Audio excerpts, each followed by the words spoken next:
Okay. Anyway, it is good to see everybody. As you can see, I've brought a couple of my friends that are in the background. I was actually, given the nature of what we're going to be talking about today, I was going to have them sing "Help, I Need Somebody." I thought that would be a good theme for today's presentation. But happy April Fool's Day to everybody. I'm not going to talk anymore. I'm going to turn it right over to Kelly Malagary. Before I do, just one last thing. If you please put your speaker on mute unless you're presenting in the program today. And thank you very much for being here today. It's good to see everybody. Well, good morning, everybody. It's so nice to see so many wonderful smiling faces, and we'll take the blank screens too, because we know there's somebody sitting there listening to this awesome meeting we have planned today. On behalf of the membership committee, I do want to thank you so much for taking the time to be with us today. We hope you find the meeting informative, and we welcome you to make comments throughout the meeting because we are here for you. And those comments will assist us in providing future meeting content. So please feel free to make any comments. So we have a fun-filled meeting here today. So quickly, I'm going to turn it right over to our awesome President Terry, and she'll give you the President's report. So take it away, Terry. Hey, thank you very much, Kelly.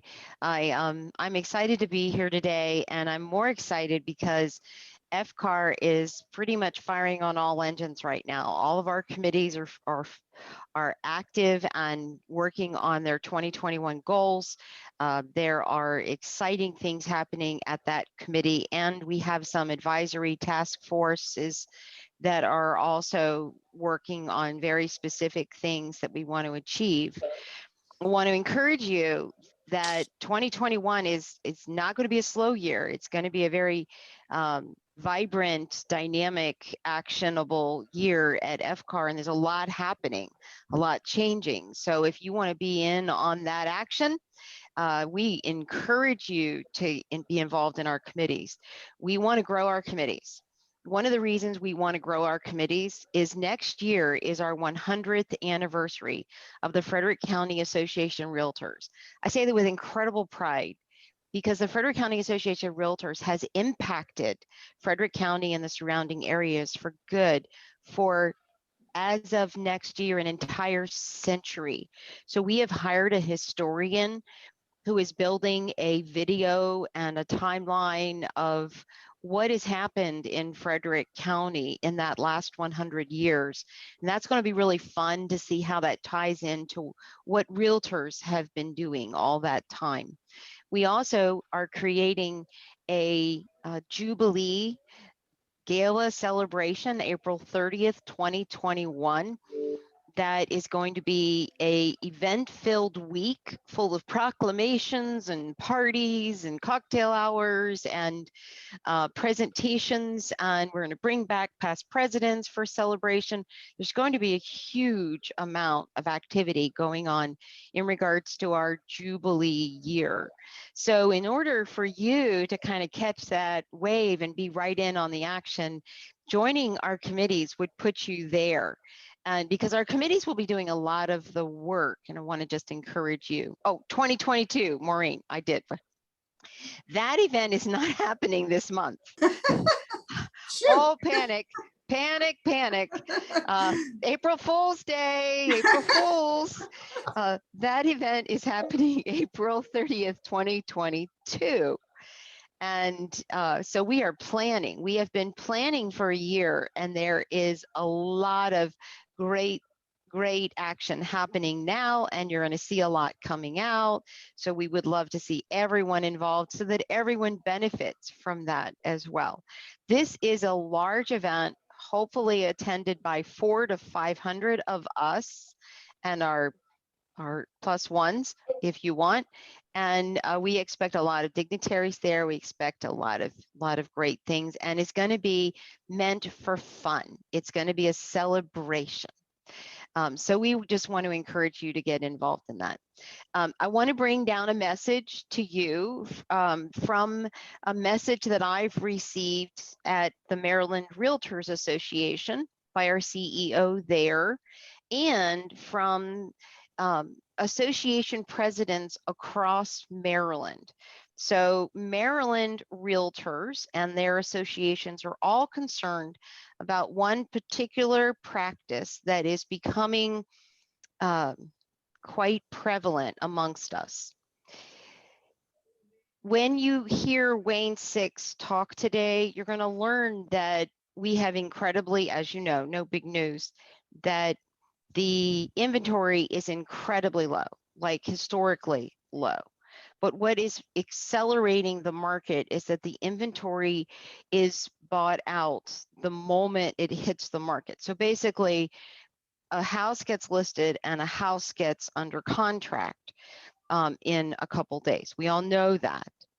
But there is a practice that has been called out of the listing agent taking what the offer was that they accepted and changing the list price to that offer price.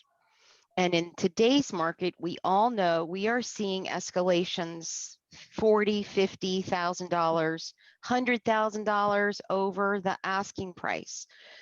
So I just want to encourage you to understand the impact of our actions. If on day one, a house is advertised at $450, on day three, the market, the public sees that house as $500, then the next house in that neighborhood thinks they need to be at $500 legitimately because they believe that is the sold price of that under contract house, which may we don't know if that's the sold price yet. We also have a listing agreement, and this is something Maryland is looking at from a legal perspective. We have a listing agreement that says you should list my house, my seller's house, at $450. And if we arbitrarily raise that price to that highest offer price, are we doing the fiduciary duty that the seller has given us to do? Do we have the right to do that? And that's on our brokers, your broker, to talk to you about. But I'm calling out the fact that we may be accelerating the craziness that's happening this time because we have the ability right now to up that price instantly and bright. And so when normally price changes might happen in 30 to 45 days when a house gets settled, we are moving the market up daily because we keep advertising buyers are willing to pay this for it. And the house isn't even appraised yet. So Wayne is going to talk a little bit about that today. I just want to say we are colleagues. We work together. We uphold the code of ethics. And I'm not saying this is unethical, but I am saying they are looking at this practice and asking Bright, what are you going to do to reinforce this? And how are you going to, what rules are we breaking, or are we breaking rules? Are we upholding our listing agreements? What are we doing? Because you recall the years in the past when we have had to fight against steering and other kinds of injustices, is our accelerating a real estate market inadvertently by a practice harming the communities where we actually live. So just consider those things. Those are things coming down. They're being considered from above and across the state. I imagine probably across the country. We have technology, but we don't want to abuse it. And we want to think about that. When you are in a very fast moving market, you have more ethics violations. There's more risk for making a mistake because you feel you need to be so competitive. And so we want us all, and I'm not saying that is, I'm just encouraging us all to hold each other accountable, to keep our eye on our ethics so that we aren't violating anything. And we're encouraging each other, just hang on, we'll get through, but we want to do it all, and we want to do it in the right way with integrity. So I'm honored that you all have joined us today. I am honored every day to work with our volunteers and our staff here at FCAR. when I say they're raising the bar, they all are, they're all showing up, and I love that. So I'm going to turn it back over to Kelly. I want you all to know my door is always open. My virtual door is always open. Call me, text me, let me know what your thoughts are. And we look forward to seeing you again soon. Thank you, Terry. Great information. That's important to all of us. Okay, up next is going to be John Foley from Salisbury, McLister and Foley. He's going to provide us with the legal update. Thanks, Kelly. Good morning,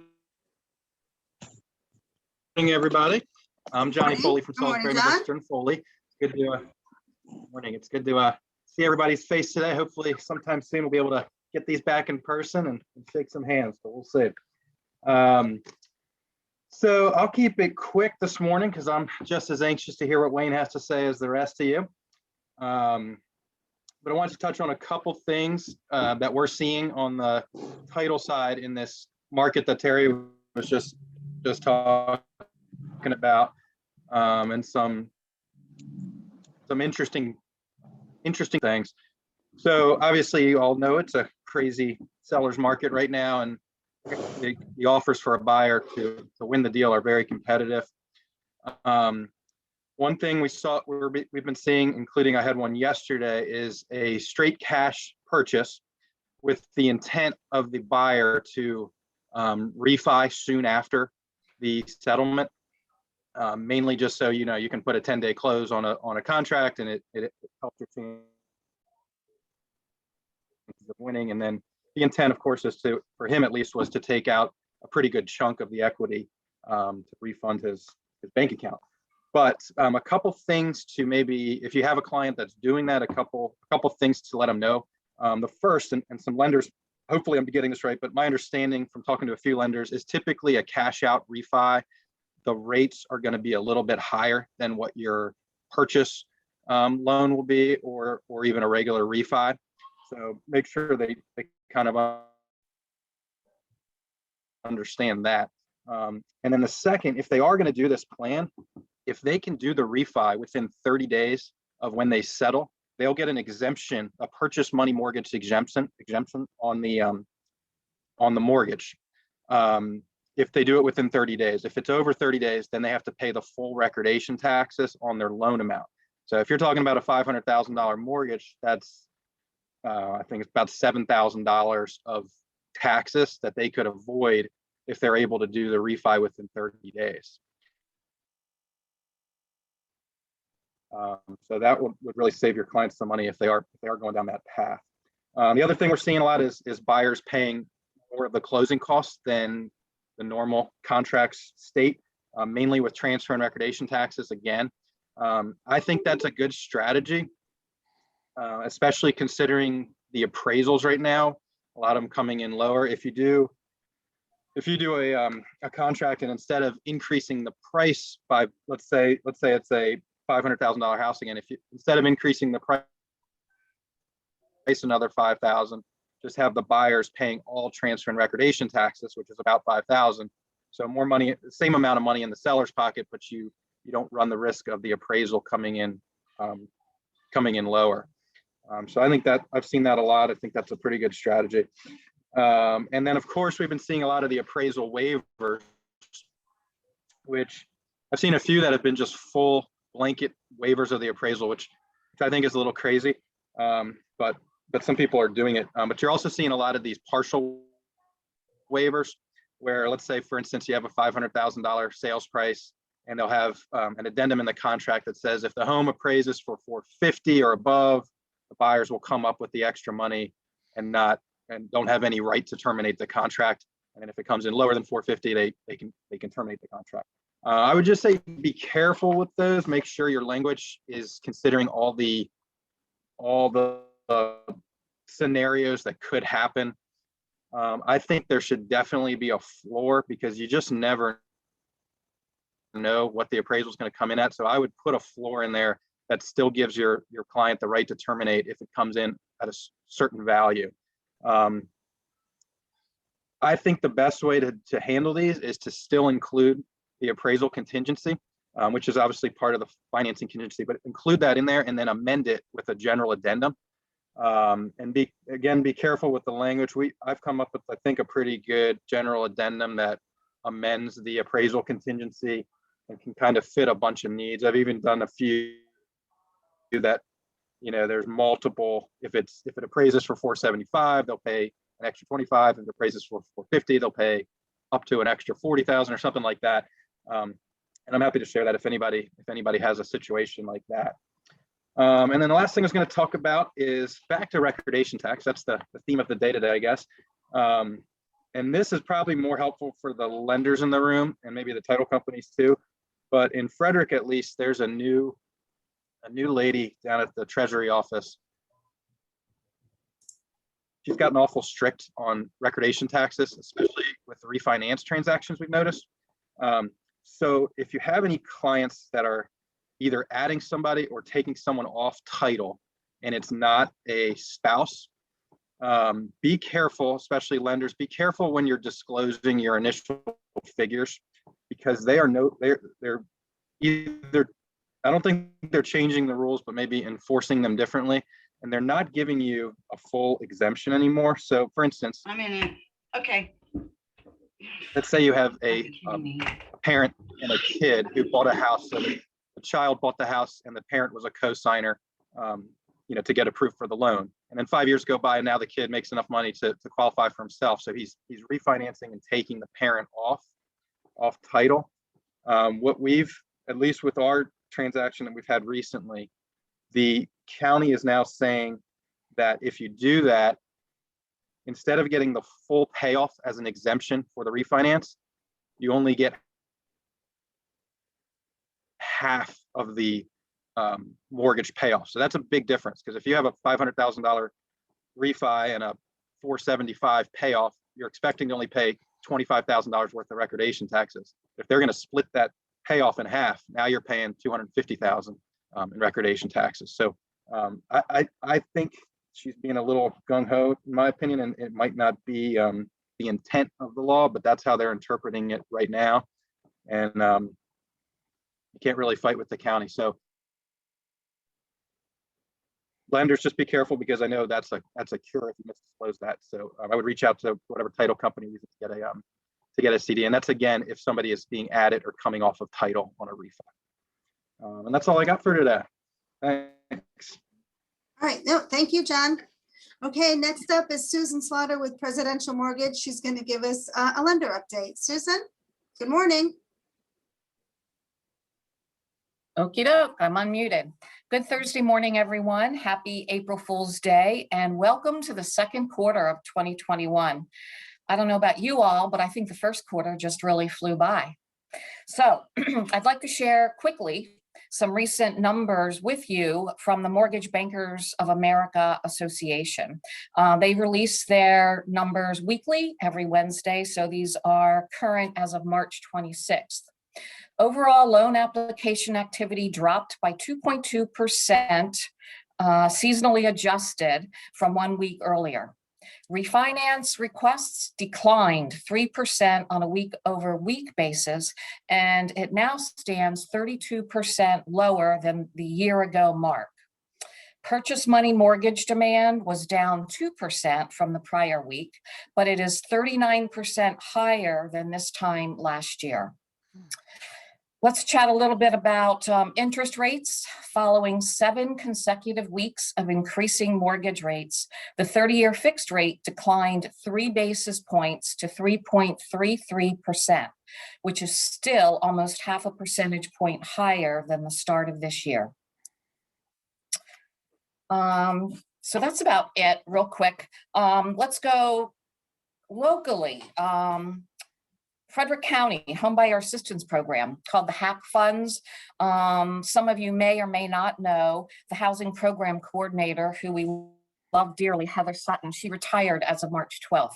So they are in the process of looking for a new Housing Program Coordinator. In the meantime, unfortunately, there are no funds available at this time. sold on Frederick 2 funds, which are the Frederick City funds. There are funds available. They are in $10,000 loan allotments. However, to the best of my knowledge, they are still trying to find a go-to person since Eileen Barnhart retired back in August. If any of you have people looking, buyers looking in Washington County, just a quick update. Washington County does have funds for the county as well as the city of Hagerstown.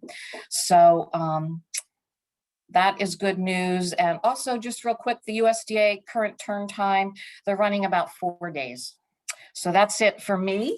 And I'm really anxious to hear Wayne. All right. Thanks, Thank you, everybody. Susan. Oh, thank you, Susan. Great information. Okay, I'm going to turn it back over to Terry, and she is going to introduce our speaker who does not need an introduction, but he deserves one. So Terry. So with great pride, I bring you Wayne Six. He is a longtime Frederick County resident who has been appraising here during 4 of these bubbles. He is with Mclain and Associates, and I'm going to turn it over to Wayne with his great expertise. Thank you, Wayne. Thank you, Terry. First, I'd like to say thank you to everyone for joining today, and thank you to the board for asking me to speak. April is my favorite month to speak because we can start to see where the market is headed. And right now, prices are headed to the moon. You've already mentioned, just talked to one agent this morning. They've written 6 contracts that people still don't have a house. I do not like our current market at all. Why? Because it's out of balance. And an out of balance market is not healthy. Normally, normally the market should be like in balance. It's like this. It's like a seesaw that's tilted way up because of lack of inventory. We're going to talk about the current market and what we're seeing coming here in the future. Normally April 1st, and I keep all kinds of records. Normally April 1st, there should be about 800 to 900 homes for sale. And then inventory increases up to like 1,100 by June, stays that way until November, then it drops down to 900. It's, it's like waves down at the beach. It's very, it's very cyclical, very predictable. It's like being married for 35 years. You know what's going to happen before it happens. Current inventory is 254, and that's the lowest I've ever seen it, ever. I've been doing this 41 years. In June of 2005, when the market really turned bad, inventory was at 300. Last April, and the reason I give you these numbers is it's important to see where we are. Last April, there were last April 1st, there were 696 active listings, and 77 went under contract that week. Remember that number, we're going to come back to that. 2 years ago, in April 2019, there were 931 active listings. So you can see we have a severe shortage. And out of that 254, 126 are new construction. So if we had one more new construction, that'd be 50-50 resales versus active. And new construction, boy, some of these subdivisions, you got to wait like, almost 9 months to get a house. I've had some VAs where they say, we're ready for the final, but we don't have any appliances. So you get, move a settlement back a week or two because it's hard to get appliances. Lumber prices are crazy. Doors, windows, everything is up. COVID definitely threw the market out of balance. I've really seen prices skyrocket in just the last 3 months. And I'm sure you have too. And the reason is at the end of December, inventory was 322. So we dropped even more. And as long as this inventory keeps going down, it's just going to get crazier. And it's not good. It's not healthy. 110 went under contract last week. The reason, 3 weeks ago, inventory came up a little bit. I was so excited. I was like, oh yeah, baby, shake and bake. We're going to roll now. Inventory finally turned and it's coming back. But the last 3 weeks has dropped back down. So I got a little too excited too quick. But we need inventory, definitely need inventory to get back up there. Last year, inventory went up the first week of March, and the year before that, inventory went up the first week of March. The problem is now, as soon as something comes on, it gets piled on, and 110 went under contract last week out of 254. So it doesn't give inventory a chance to build up. You don't get a chance for the inventory to build up. So it's gonna happen now. Inventory is gonna come back. Let's see. Current average price. How much of price has gone up the last year? Well, last year right now the average price is 407. This time last year, April 1 of 2020 was 371. That's a 9.7% increase. So houses have gone up 10%. I think they've actually gone up a little bit more than that. It takes a little while for the numbers to come in. It's probably more like 12 to 15. It's up there. We haven't had an appraisal this year come in under sale price. April Fool. The highest area that for appreciation has been the Philippines. Philippines went up 20% last year, followed closely by Germany and Dubai. You know the difference between the people in Dubai and Abu Dhabi? The people in Dubai, they don't like the Flintstones, but the people in Abu Dhabi do.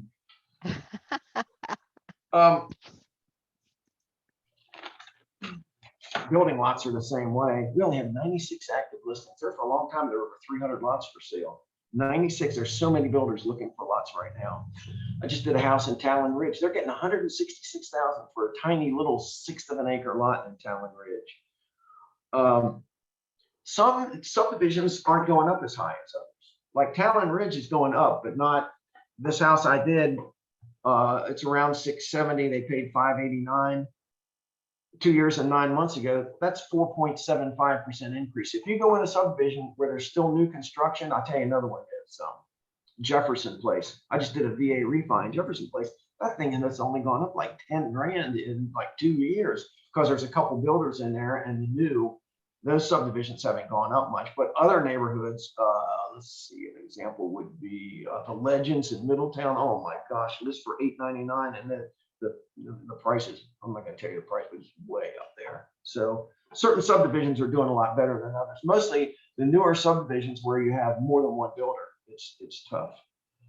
So this supply and demand imbalance has caused us a lot of appraisal issues. And we have a lot of stuff that's not coming in. I mean, that's just the way it is. Let's say you're a listing agent and you're going out to a tract subdivision.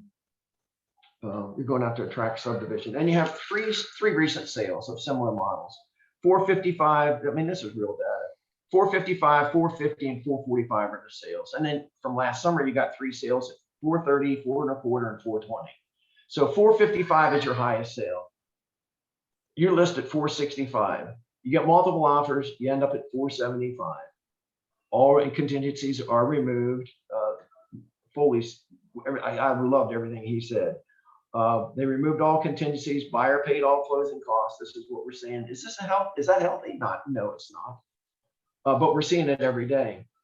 The definition of market value, the very first part of the definition is a supportable estimate of value. And when you're at 475 and your highest sales is 455, I mean, how are you going to get it there? It's not going to appraise. It's just not. Appraisers, we are aware of what the market's doing. We're making big time adjustments. We understand what the market's doing, but sometimes it's still short because you're jacking the thing so crazy. That's just a decision that you're going to have as a listing agent that you're going to have to decide is how high you can go. And a lot of people waiving the contingency. That certainly helped. This past Friday, we had 3 appraisals that came in short. And in 41 years, I've had 2 in a day, but I've never had 3 in a day that came in short. My hair's getting thin. Oh man, I'm gonna have to go back to anger management rehab here if this market doesn't straighten out. Here's an example: Amber Meadows townhouse. It's a flip. Do I care what somebody paid for a flip? Doesn't bother me. All I care about is what's it worth now. This house was listed for $265, went under contract for $280. My highest sale in there is $249.9, and I got 2 sales at 240, and I got 37 sales. Of course, a lot of agents would say, "Oh, just go out of the subdivision." Well, yeah, I can go out of the subdivision. I got 37 sales in the subdivision. You can't do that. That's not right. So I inspected that house the day Ted Cruz went to Cancun. Remember how cold it was? I remember that. Remember that day. So what are we going to do? What are we going to do? List price is 265, sale price is 280. Your highest sale is an under contract. And lots of subdivisions now, the highest thing we have is under contracts. And we're using a lot of under contracts. With FHA requires us to use an under contract. I'll talk about that in just a second. So, I mean, how in the world you got a 249.9 under contract and your 2 highest comps out of 37 or 240 and you're at 280? I mean, you know, it's like going out to the golf course to a par 5 and saying, put it on the green. I mean, you just can't, it's impossible. So it just doesn't work. And I can, you know, Spring Ridge Townhouse listed 350, sale price 375. The highest sale is 2 sales or 340. Waterside Townhouses, I mean, it's the same deal, same deal. Back, we're talking about this jack and list price. You know, the little H, the little box with the H in it, we can go back there and see if the current list price was jacked up from the current list price. And how many times do you see where the current list price is increased the same day that you get the contract? So, you know, appraisers were, you know, we were born at night, but not last night. We can see what happens. And that doesn't bother me. I don't care what the list price. I just care what the comps tell us the right price ought to be. And we've had 2 cases where purchasers have paid cash so they could get the house and they're refinancing. One I just did was like 600 and some thousand downtown. Some people are cashing out their 401ks. I mean, not healthy. Appraisers acknowledge that the market is what the market's doing. And Frederick has a lot of good appraisers. An agent told me good appraisers, an agent and a loan officer both told me good appraisers round up. So, but it's like going up steps. You can go up a step at a time, but you can't jump the whole flight. So let's go back to this under contract as a comp. FHA came out with that back in the when the market started. Remember when the market went downhill faster than Lindsay Vaughn there in 05 to 2010? At the end of 2010, 50% of all sales in Frederick County were short sales and foreclosures. I got all that data. I do a lot of court work, testify in court. I got a lot of, I've kept all this stuff. I got so much stuff in my office because when you go into court, you better be locked and loaded. So under contract was originally when the market was dropping. I specifically remember in February of 2008, I was doing a townhouse in Colony Village and I had 3 sales from the very end of 07. They were my 3 settled sales. I had a 215, a 210, and a 202. And if that's the only data I used, I would have been about, you know, 205. But I looked up, there was an active, at that time, there was an active for 195 and an under contract for 192. So I knew with those 2 that the value shouldn't be over 200. You could see what the market was doing. Now it's just the opposite. Under contracts are good. If you get a call from an agent that says, or from an appraiser that says, hey, I see you got an under contract. I know it's not legal for you to tell us what the price is, but if you can at least just give us a little hint or something, that helps us. I mean, I'd love to see everything work, but you know, by the definition, supportable estimate of value, it's just, it is what it is. Now, I wanted to comment on staging. Does the Board of Realtors have a staging contest? Some of these houses we've got are staged to the max. I mean, it's like, oh, carrying all that furniture and beds and stuff, and I guess it's important, but man, some of these houses are staged incredible. So I guess I'm complimenting you on that. Where are we headed? We know where we are. Let's talk about where we're headed. Inventory I think inventory is going to start to go up. We're about a month late than the last 2 years, but this time of year, it traditionally, it like always goes up. The problem is so many are going under contract so quick, it doesn't have a chance to go up. But I think there's going to be, whenever the government loosens up on these short sales and foreclosures, you're going to see some of those coming, and there's a ton of people getting ready to list. So I think that's going to help us also. I mean, I wouldn't go into panic mode yet. I get a couple questions every week. I get the question, when's this market going to crash? Agents say, Wayne, when's this market going to crash? Well, yeah, let's think about that. The last time the market crashed was from June of 01 to June of 05. The market went up 20% a year. That was 80% in 4 years. And then in June of 05, it crashed. I mean, it turned quick, went downhill 35% to the end of 2010. Then at the end of 2010 to 2014, it turned flat. People always want to think up market, down market. They forget the flat market. We had a flat market from 2010 to 2014. Then prices started going up 4%. Oh, I love it. It was sweet. Yeah, going up 4% a year. Well, that's perfect. Well, I mean, that's like that. It's like a nice bottle of wine. That is just going nice. And then the COVID hit and made things, people didn't want to list and killed and made the market go nuts. So we've only been in this crazy market for a year now.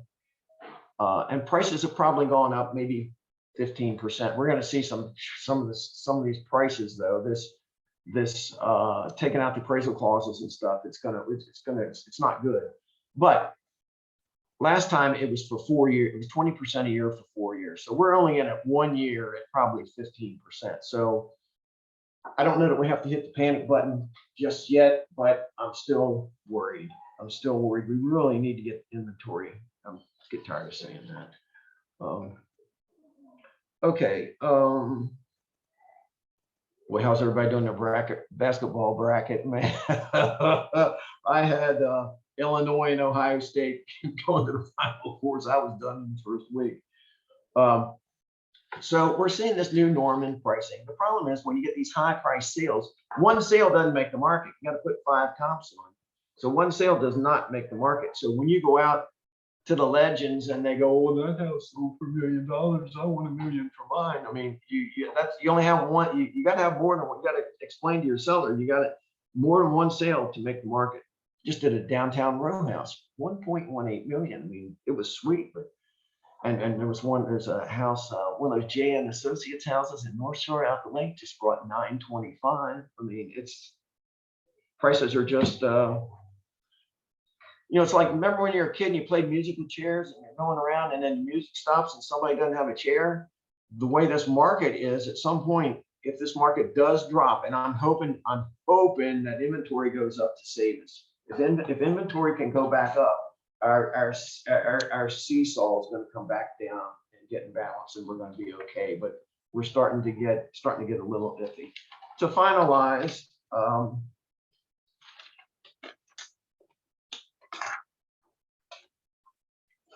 yeah, at some point this market's going to go back in balance. Hopefully sooner than later. So if you have any questions, you can call me, and I'm not sure what else to tell you right now. I think the market's going to turn. I think this market's going to turn, and we're going to start to see more listings. I think we're about a month behind, but as I said, there's so many, they go under contract so quick. Just as long as we keep listing. The problem is they can't find anything to buy. So that's kind of where we are. That's kind of where we are from an appraisal standpoint. Sorry if a lot of your appraisals aren't coming in, but it is what it is. I don't know what else to, we acknowledge the market's going up, but in some cases you got the prices so darn high, it's impossible.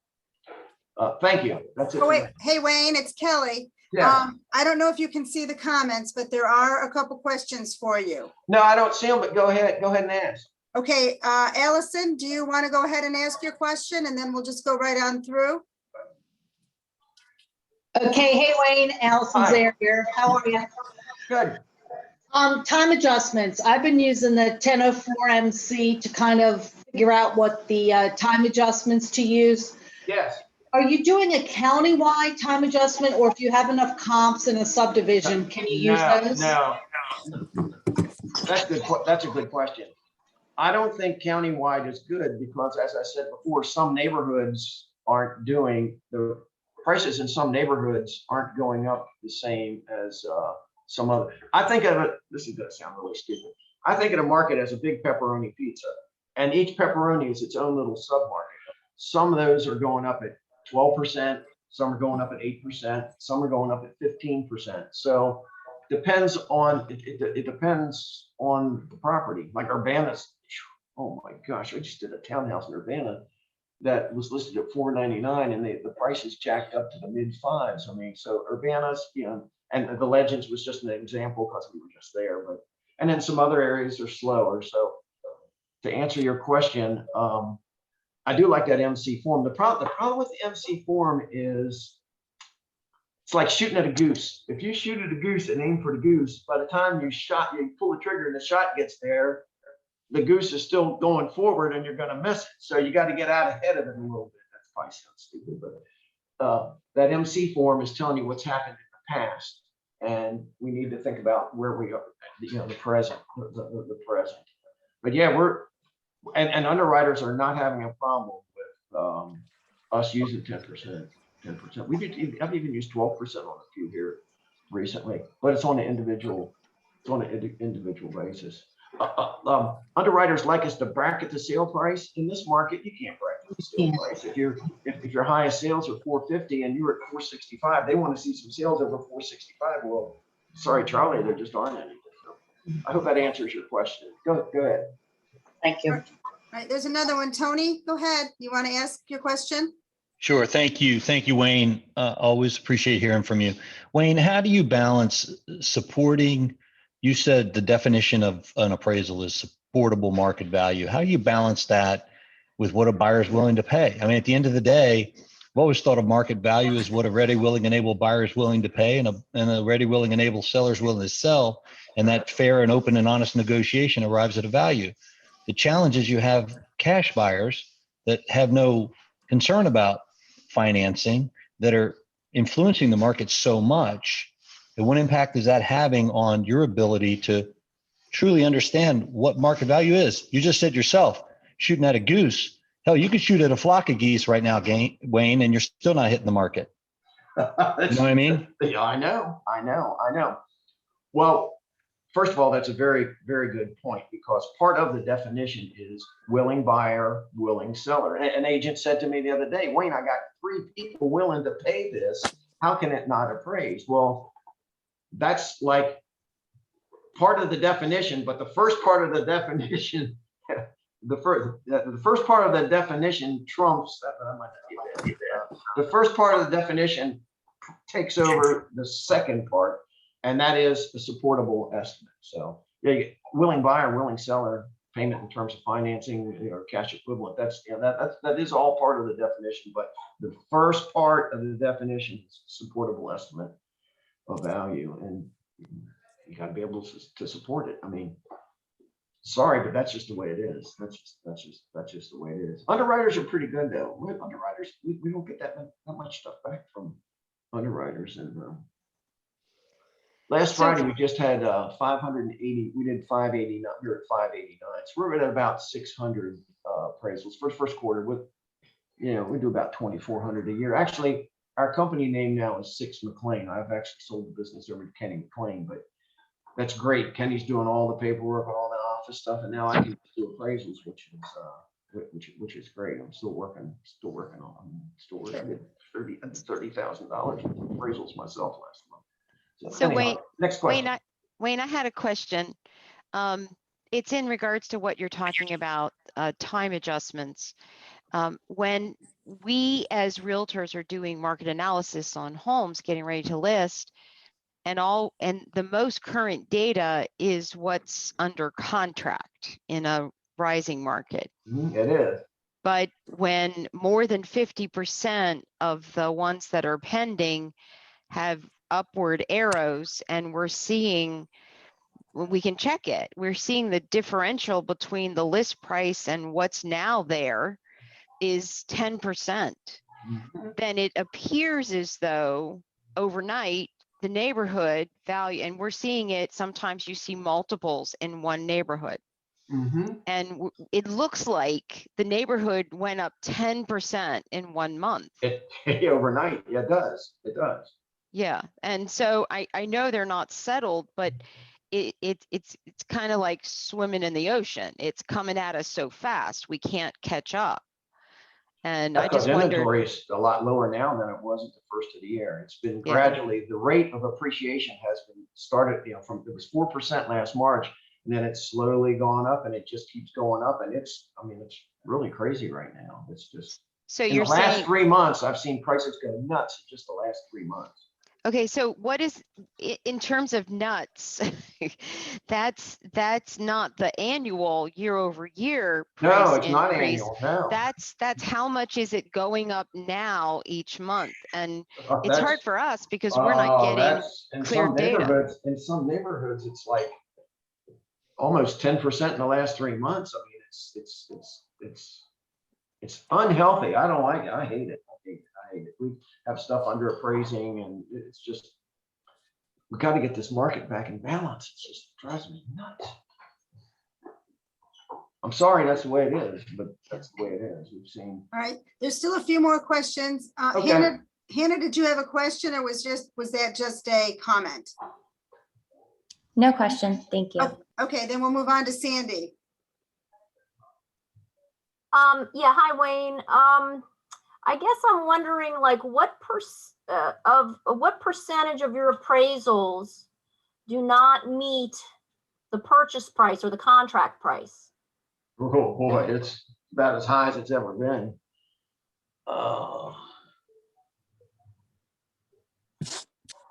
Roughly.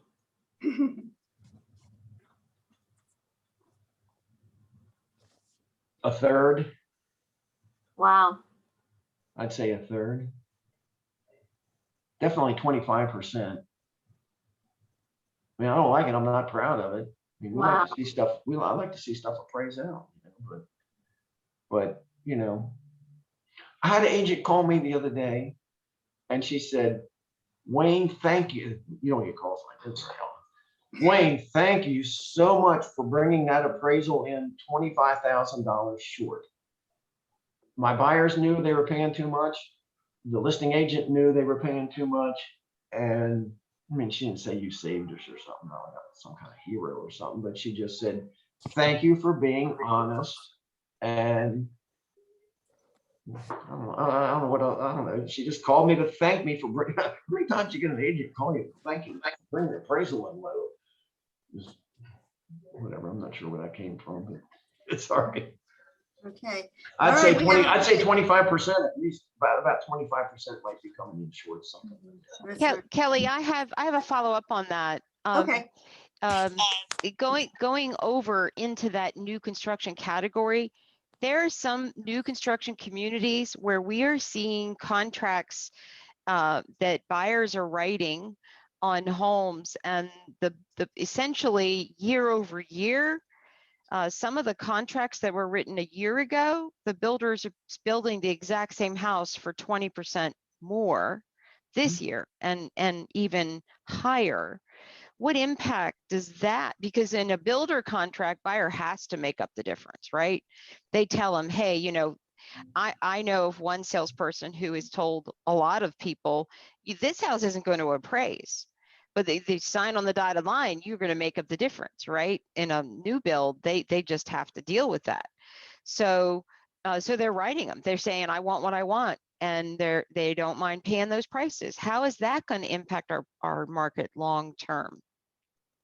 You asking me? Mm-hmm. Oh, well, it's going to just keep it's going to keep getting the prices higher and higher. And what it's going to impact is you can't have prices going up this fast for a very long period of time, or we're going to be back to the musical chair thing, and we're going to see. Oh, I hate that. You know, VA They'll be upside down. VA lends 100%, and then you start getting the foreclosures. It's ugly, and I hate it. Nothing you can do about it. It is what it is. It's not good, but it is what it is. What it is. I mean, you can't blame the builder if they can get the price. Get the price. But Wendy had a question. I saw that. Well, Kathy Deluck was next. Okay. We're going got to go it. down in the order that they commented. So. Thanks, Kelly. Mm-hmm. Hey, Wayne. A lot of listings are selling in the coming soon status before. oh yeah, people don't even see the house in your contracting. Right. Yeah, they're going from coming soon to pending. So what's the impact? Is there any different impact on that with value for the market? Well, the problem is if you don't see the inside of the house, you're not 100% sure what you're getting. I mean, That's like these lenders used to call us and say, oh, I got a refi, can you get this thing up to 420? And I'm looking at the comps and I'm going, yeah, 420 looks good. And then we go out and look at the house and it's a shipwreck. I mean, so it's just a lot of this stuff we're talking about is unhealthy, and buying a house coming soon and not seeing it is unhealthy. I mean, it'll get you the house, but you have to be willing to pay the consequences if something doesn't work out. I think you're taking a risk myself. All right, Stacy? Stacy's still on? Okay. All right, then we'll go to Christy. Sorry. Oh, Sorry. okay. Okay. Hi, Wayne. Hi. Kind of, I think, talking about something you already talked about a little bit, but I'm running into this a lot where people are changing the price, after it goes under contract, changing it to the contract price.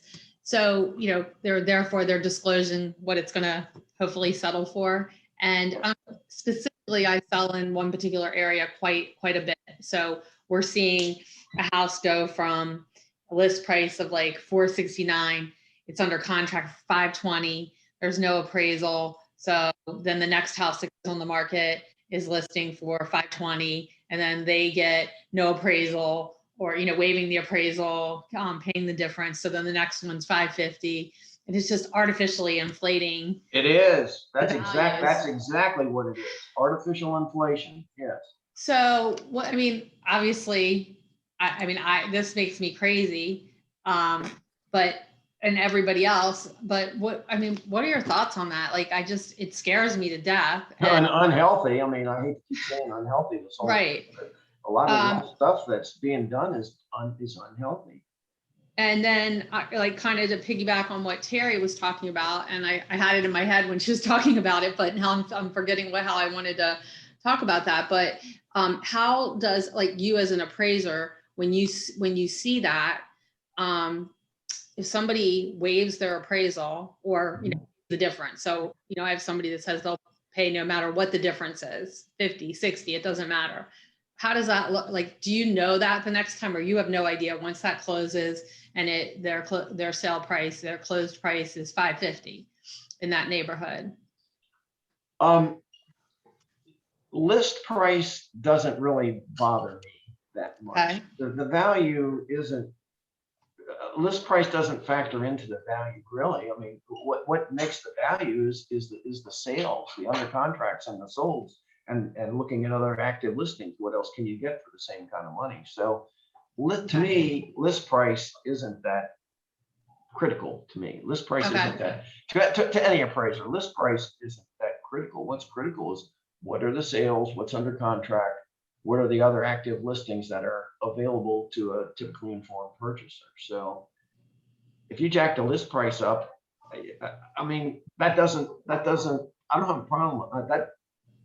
To me, that I don't care that much what the list. I'm not going to get hung up on what the list price was, because sometimes, believe it or not, sometimes I see stuff that's listed too cheap. Okay. They didn't do their CMA well enough, or it's sometimes we see them too. So appraisers don't get too hung up on what the list price is. Okay, so once it's settled, say there's 3 houses that have settled in that neighborhood, and they've progressively gone from 500 to 520 to 550, and all of them have waived the under, or paid the difference in the appraisals and stuff.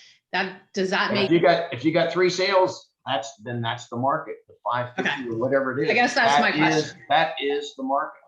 Okay. You can't have just 1 sale, but if you have 3 sales doing that, that's the market. That's the market. Okay, that was my question. Thank you. Yeah. Okay, well, we'll go through a couple more. Christy? Hi, can you hear me okay? I can hear you fine. Okay, good. So I've been pretty fortunate. I was around for the last time we went through this type of thing. I think it's worse this time, honestly. It feels different, but I know that I have been fortunate this time to have been successful with a lot of reconsideration of values recently. And I know, I'm on a lot of nationwide groups where we network on things and speak about things. I know that it's not always, it doesn't always work out very well for a lot of people. And I'd like to think I'm doing the right things. And I think I'm doing everything I can do. I'm guessing I'm asking you from a professional standpoint. What do you recommend that we provide? Because nobody does it the same. I know that for a fact. Consulting. Okay. That's a good question. That's a good question. Yeah. Because I even prepare them when I know that if I know that we just sold for 30,000 over list price, I start preparing one immediately, even before the appraisal comes in, so that once it comes in, I'm like, okay, I double check my figures constantly and I'm checking every day. But I need to know what you think is the best way to prepare those. Okay, that's a good question. We get a lot of reconsiderations of value. In fact, I just had one on South Street where it was coming in, I think it was coming in like 10 grand short. And the listing agent was from a kind of a large company. And there were 2 other under contracts. And she actually sent me the front page of the contract to show me what the price was.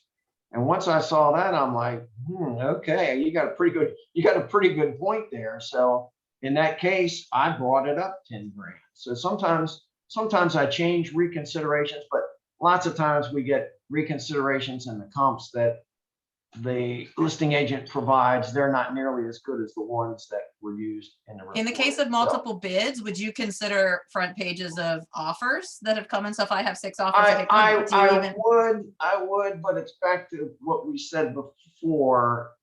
That's part of the definition, but that's not as critical as the supportable part. The supportable part, I mean, that's what you have to have. But yeah, on reconsideration, just make sure you're giving good. First look at our first. You need to look at our appraisal and see what we used and critique it. I have no problem critiquing my work at all, and I do a lot of reviews of other people's stuff. So critique it, and lots of times maybe make sure we have give us a good list of all the improvements. Make sure we got all that. We get all that in. We're even if we don't have a list, we go through it. We have we take our time. We're pretty good on that. But there's nothing wrong with a reconsideration of value, and we're open-minded, and we'll look at it. And in some cases, we'll bring the value up.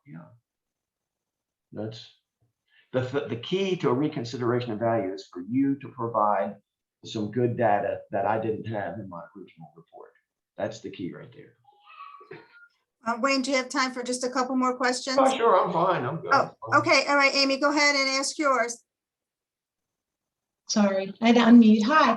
I was just wondering what your thoughts on new building projects with their rising lumber costs. That's what I'm hearing as far as lumber's going through. Have you checked the price of lumber? Lumber costs are ridiculous. So are builders in this area holding off from those new subdivisions? And the ones that put contracts in 9 months ago, obviously they're losing their margin from when they sold the house.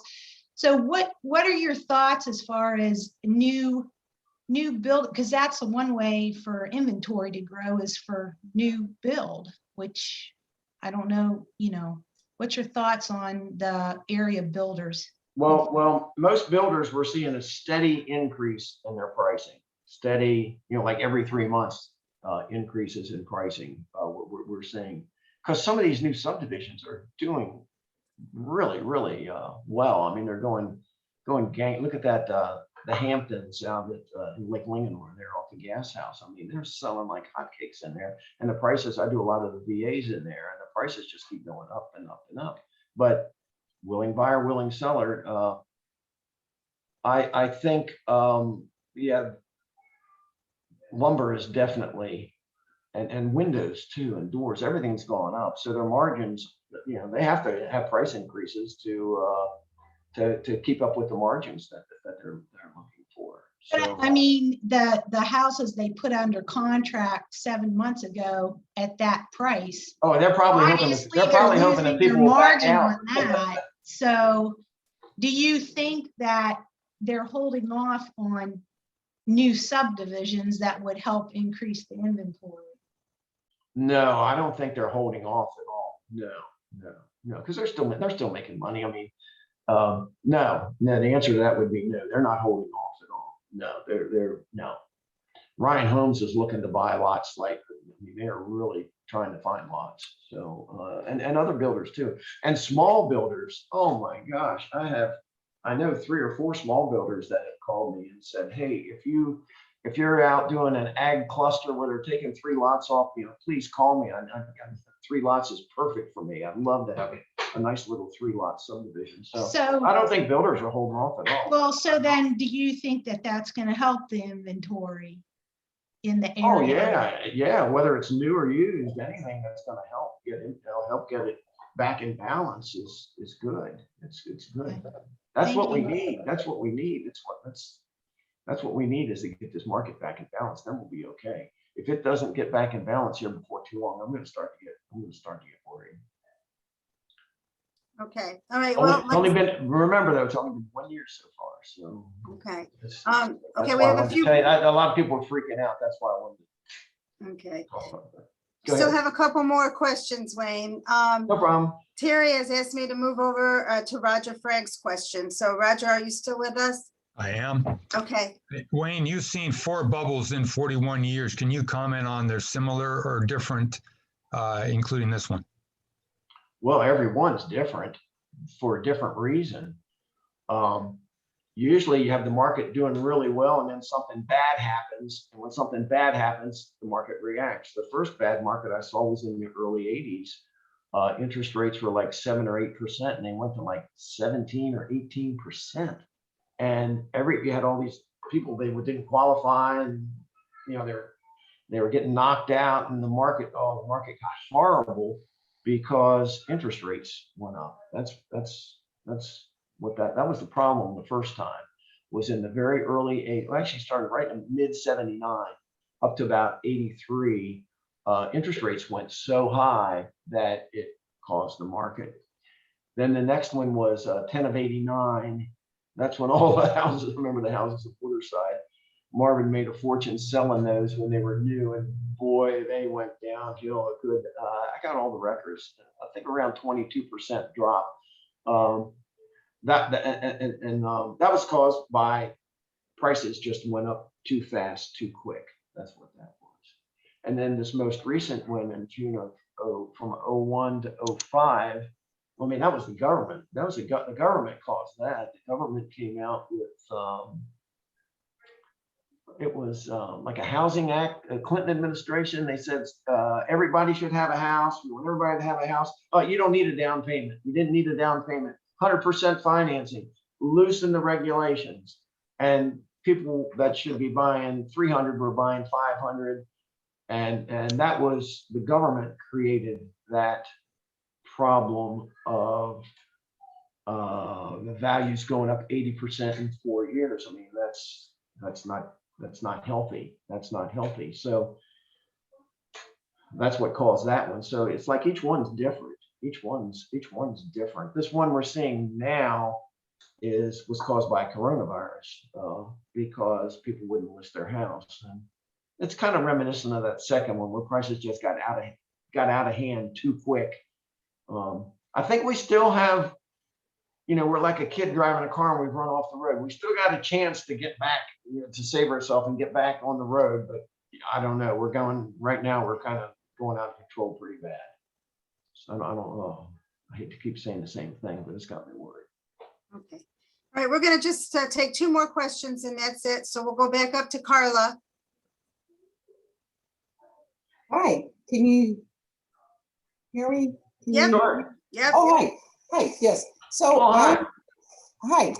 I just wanted to ask if you're finding like older original homes that are like really cosmetically outdated, are they getting multiple offers, and are they like selling higher?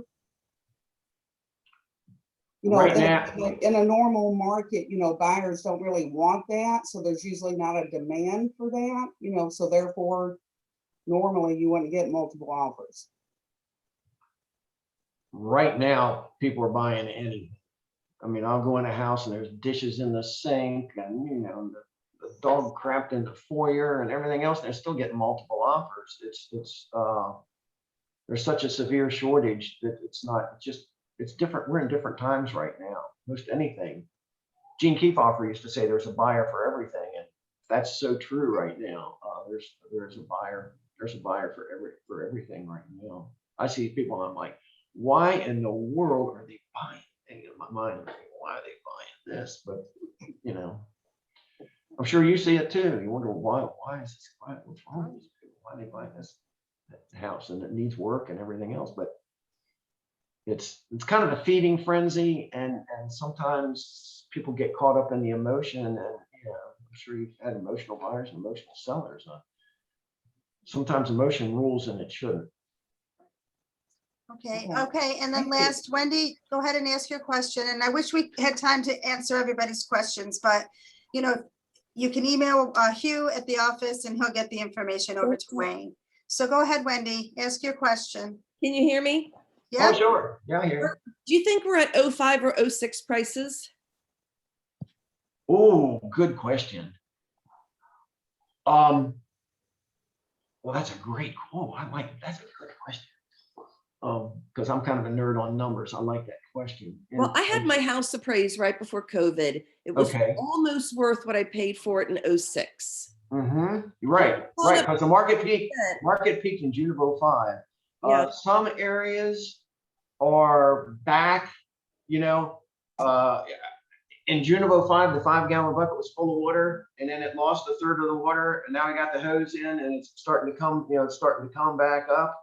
And in most neighborhoods, we're almost back. A couple neighborhoods, I'll tell you one we're not back in is Clover Hill 3. I did a refi in Clover Hill 3. They bought in 05, and they paid like $675, and you know, I think I was still about 30,000 short of what they paid. But in the lower priced houses, townhouses, and that kind of stuff, we're pretty much back.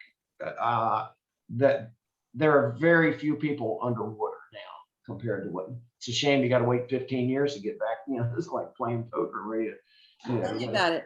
Hang in there for 3 hours just to get back to break even. But that's kind of where we are.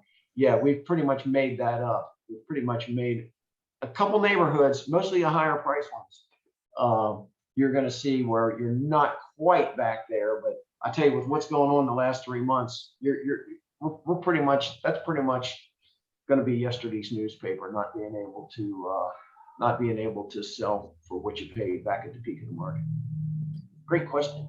All right. Well, thank you so much, Wayne. You're always the biggest draw from year after year. So thank you for taking the time to be with us today. Oh, you're very welcome. If anybody has any questions, call me, hang in there, and just pray for higher inventory.